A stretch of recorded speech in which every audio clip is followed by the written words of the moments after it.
Picture this. It's raining, you're getting out of your car, and your phone and keys fall right onto the wet ground.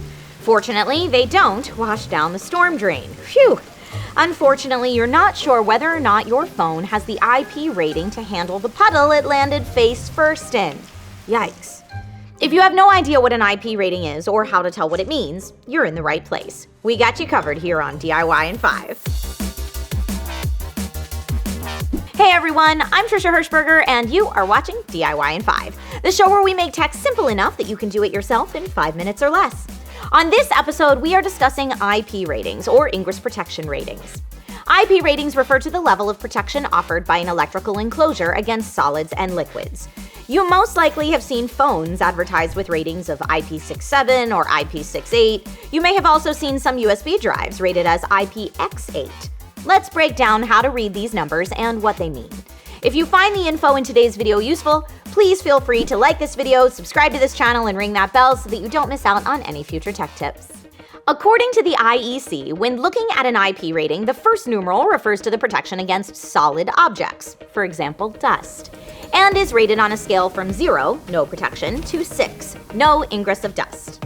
And the second numeral rates the enclosure's protection against liquids, for example, water, and uses a scale from 0, no protection, to 9, high pressure / hot temperature water jets from different angles.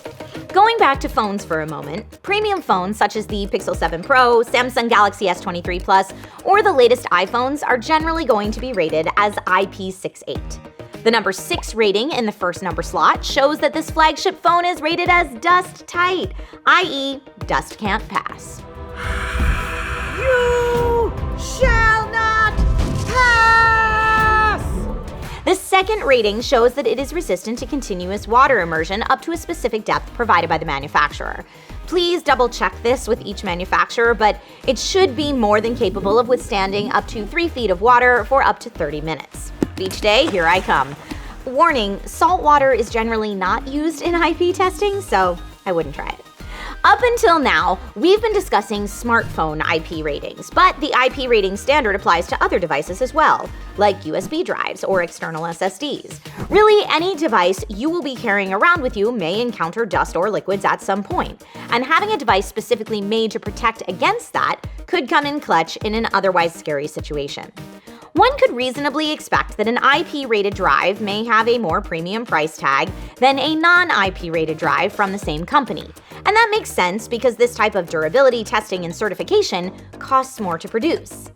Kingston has several options available, including the latest IronKey line of encrypted USB flash drives, as well as the XS2000 external SSD that are IP-rated drives. So my rugged types, fear not, your data will be A-OK. Well, now that we know how to interpret these ratings, let's talk about warranties.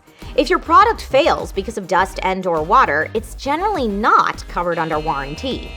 Is it true that you could take a brand new Kingston IronKey flash drive and submerge it underwater without issue? Yes. However, over the life of a drive or a phone, they are going to experience normal wear and tear. A flash drive that has been dropped a lot will have cracks even if they aren't visible. Phones that have been repaired after drops lose their IP ratings because they cannot be restored to their original state. Sometimes the drop doesn't lead to a repair, but still compromises the phone enough that water or dust could get in. This is why manufacturers will offer enhanced care plans. But don't worry, we have just gone through how to know your device's IP ratings so that you can keep damage from happening to them, hopefully. But if you're still worried about dropping your phone or USB drive into a storm drain, do it at a Chick-fil-A. The opening example was inspired by a woman that did just that. A woman pulled into a Chick-fil-A, parked and got out of the car so that she could walk inside to place her order. As she was doing this, her phone slipped out of her hands into a storm drain. She then ran inside to tell a Chick-fil-A employee. He literally sprang into action. He called the sewer hotline and they promptly hung up on him. He then said, "Never fear, I will do this myself," and opened the manhole cover. He then disappeared momentarily and re-emerged with the phone. And yes, although he was covered in wet, stinky sludge, he survived, just like the phone. That IP rating came in clutch. All right, friends, my name's Trisha Hirschberger, and you've been watching DIY in 5. Finally, as they say at Chick-fil-A, it was my pleasure.